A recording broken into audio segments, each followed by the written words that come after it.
Stephen is a senior associate professor at ICU in Tokyo. He also holds an affiliation with Jaya, along with Tom and myself, and is also a fellow at CGAI, the Canadian Global Affairs Institute here in Canada. Stephen has been doing a lot of great work on Canada, the Indo-Pacific. And Stephen, we're really excited to kind of hear your views from a Canadian perspective on, number one, how Canada has been thinking about this. What are some of the sort of traditional thinkings in Canada on the Asia-Pacific and now the Indo-Pacific? And perhaps more importantly, where we might be going in the coming months. So Stephen, please. Thank you very much, Jonathan, and thank you to the Council of International Policy. And again, thank you to my co-speakers and friends, Toguchi-san and Tom. It's great to speak on the same panel as all of you. So today, I guess my 4 points are going to try and address how Canada's thinking about the Indo-Pacific. And I think what you'll find, and this is, I guess, my key point, is that Canada's behind the game compared to our Australian and Japanese friends. We haven't developed a broader strategy to engage in the Indo-Pacific.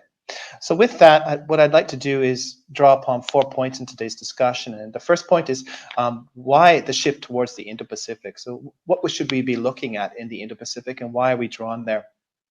Second, what are the Canadian specific interests in the Indo-Pacific? And I think what's important about that is we shouldn't engage in the Indo-Pacific if it's not in our interests. Third, importantly, what are the views in Canada of ordinary Canadians when polled? And I think that's really critical. How do Canadians understand the region? And then fourth, I'd like to go through a process or think about how Canadians and Canada can engage in the Indo-Pacific in particular areas. So let's go back to that first point. Why should Canada, what's the shift towards the Indo-Pacific all about? And I think that Toguchi-san and Tom mentioned in their comments that this is a region of, it's a broad region, and it's important to understand that the global economic center is going to be centered in the Indo-Pacific. And I think in the mass media, we often hear about Chinese economic growth, but it's a bigger story. Prior to COVID-19, actually, it was India that was the fastest growing economy within the region. And as well, we have many countries in Southeast Asia that are fast growing economies. So there's an enormous amount of economic opportunity for Canada and for the region. And with hand in hand with the opportunity, there's also the risk, the challenges if this economic dynamism does destabilize in some way. And we've seen that over in the past year over COVID-19, that the economic dynamism has slowed down as economies have shut down. So what happens in the region economically does matter. Another important area is traditional security issues. And Toguchi Sensei, he mentioned North Korea and weapons proliferation on the Korean Peninsula. We also have challenges in the East China Sea with China challenging Japanese sovereignty claims in the East China Sea. We have belligerence towards Taiwan, and of course challenges in the South China Sea and the Indian Ocean in terms of sea lanes of communication, and countries eschewing decisions by international organizations such as the Permanent Court of Arbitration. What this means is that the rules-based order that has governed trade and governed transport and ensured that sea lanes of communication have remained open and free and rules-based is being challenged. And that challenge, again, goes back to this economic argument. If sea lanes of communication are dominated by one country that doesn't share the same understanding of rules, that prefers to engage in foreign affairs by a might is right approach, this can destabilize trade, it can destabilize economic engagement, and it can destabilize the region's role as a central economic engine for global growth. We also have many non-traditional security challenges within the region, which can come back to bite countries like Canada. I'm thinking about climate change, piracy, illegal fishing. These are all really critical challenges within the region. And we've seen it, whether it was the Aceh earthquake and tsunami in 2005, which brought actually the initial Quad members together to engage in humanitarian assistance and disaster relief or search and rescue. Or we have climate change that's affecting the food security in Southeast Asia and South Asia. These will all come to bring enormous instability if we don't find ways to manage these particular challenges. So traditional security issues, non-traditional security issues, the importance of the economy within the region, and challenges to the rules-based order are all reasons why Canada should be shifting and thinking about the region. Because if the region is governed by a might of right approach, and if the region is bifurcated or is divided into different blocks, this will be a challenge for Canada to engage in the region, secure its economic interests, as well as it challenges the partnerships and friendships of like-minded countries within the region. So in this case, let's pivot to how Canadians are thinking about the region. And interesting, the Asia Pacific Foundation in November 2020 conducted a survey, and critically, 83% of Canadians saw rule of law, human rights, and democracy as the most critical aspects of importance for Canadians in the Asia region in general. And they had particular concerns about cybersecurity, the environment, climate, and public health. And interesting, they felt that it was critical to push back against countries. In this case, they mentioned explicitly China about its egregious behavior on those areas of rule of law, human rights, and democracy. In this sense, Canadians are looking at the region. They understand the region's important for Canada. They understand that the region is being challenged in terms of how rules are being established within the region. And we've seen this in recent initiatives. For example, the Canadians uh, supporting sanctions against Communist Party leaders who have been engaged in the re-education camps of Uyghurs in China. So there is recognition in the broader Canadian context that the region is important and the region is destabilizing, mostly because of one country. But we should not forget that the region is not just about China. We have, as Toguchi-san said, challenges to democracy in India. What's happening in Myanmar is of concern. We also have an authoritarian tilt in the Philippines and Thailand.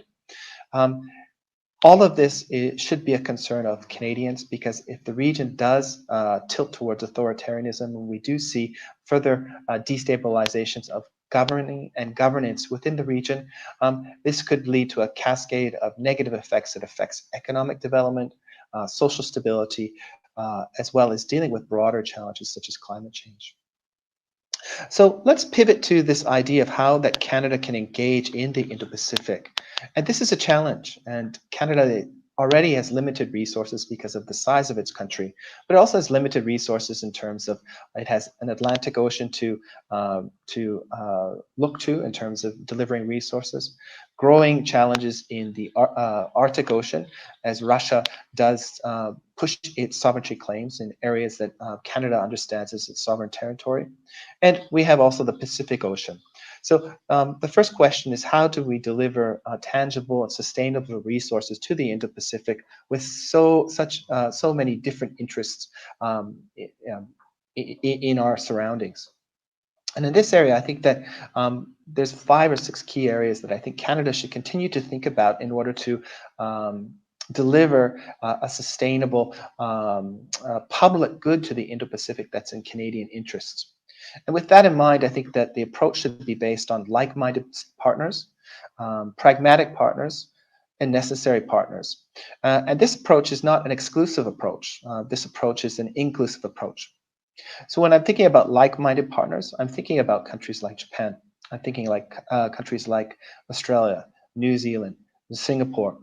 They share an abiding interest in a rules-based system, democratic principles, human rights. This is an excellent foundation to pursue cooperation. When I'm thinking about pragmatic partners, I'm thinking about countries like Vietnam, Indonesia, the Philippines, South Korea.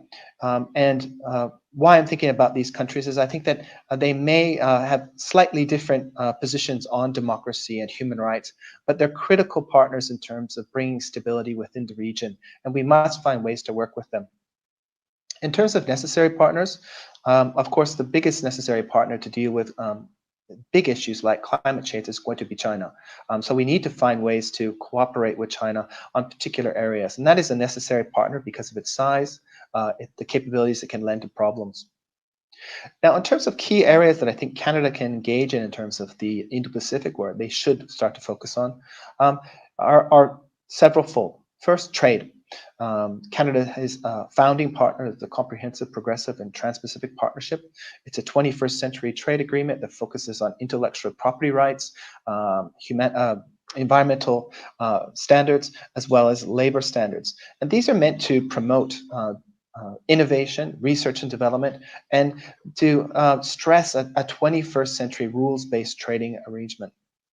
Here, Canada should work with like-minded countries such as Japan to advocate for the additional members to the TPP-11. Immediate candidates should be considered as the UK. I think that South Korea potentially is a candidate. Taiwan, because of its level of development and adherence to rules-based behavior in terms of trade. But there's also other potential partners such as Thailand, potentially the Philippines and Indonesia. You may ask, what about China? The challenge with China, especially over the past several years, is that we've seen a growing role of state-owned enterprises in the economy. We've seen a growing role of the party in the economy. And these, in many ways, are an antithesis to joining the TPP. The cyber domain is another really important area that I think Canada needs to think creatively about how to engage in the region. Now, at the G20 in 2019, the former Prime Minister of Japan, Prime Minister Abe, put forward a concept called the data free with trust, or DFFT concept. This idea of trying to ensure that the digital sphere, the digital economy, the cyber domain remains bound by this idea of free and open concepts. And I think this is an important area for Canada to contribute. It already does with the United States in terms of the North American digital environment, and that North American digital environment experience could lend itself to cooperating with like-minded countries within the region to ensure that the digital economy and the digital domain remains free and open. A third area that's important is the Resilient Supply Chain Initiative. In September 2020, Australia, India, and Japan signed what we call a resilient supply chain initiative to diversify and ensure that supply chains remain diverse, but also resilient to another shock, whether it's a COVID-19 plus or other kind of shock, such as a climate, natural disaster. Here, I think Canada could lend some of its capacities, resources, and expertise to bolster the Resilient Supply Chain Initiative. And I think this would be welcomed by partners within the region. And again, Canada could find a bridge to work with its partners within the region. Fourth, maritime security. And here I think Canada is already providing some valuable public goods to the region when we look at the NEON operations in the Sea of Japan, where Canada is working unilaterally as well as multilaterally with like-minded countries to ensure that North Korea doesn't evade sanctions. Here, I think these activities should be expanded into the East China Sea and the South China Sea to provide maritime domain awareness capabilities. And Canada can lend its intelligence gathering experience and capabilities that it's honed through its NATO cooperation as well as its cooperation with the United States to the Indo-Pacific in multilateral forums.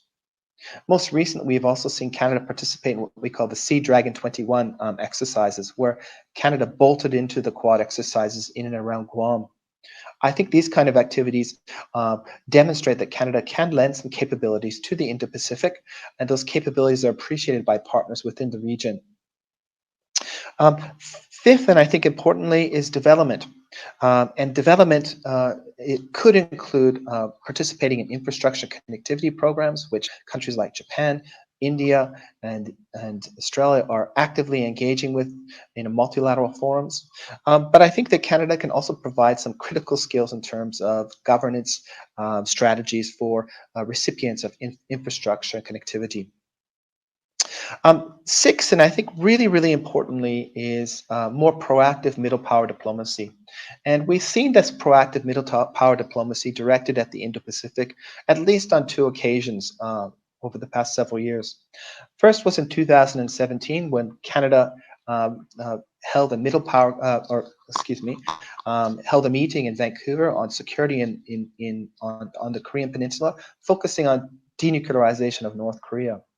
Bringing in other middle powers and stakeholders within the region, Canada convened a meeting to find creative solutions to Indo-Pacific problems. Most recently, our Ministry of Foreign Affairs chief spearheaded an initiative against hostage diplomacy by bringing in 54 signatories to provide punitive measures against countries that engage in hostage diplomacy. So the capabilities that Canada can bring to the region should be not only in terms of hard capabilities, but also that critical pillar of middle power diplomacy.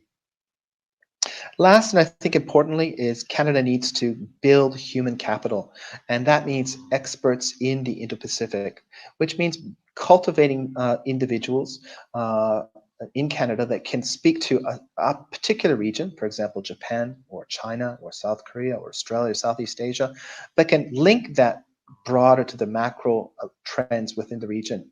Without Indo-Pacific experts, we're going to have a difficulty in terms of developing a strategic engagement that's sustainable, interest-based, and principled within the region. With that, I'll stop there, and I look forward to the engagement. Thank you.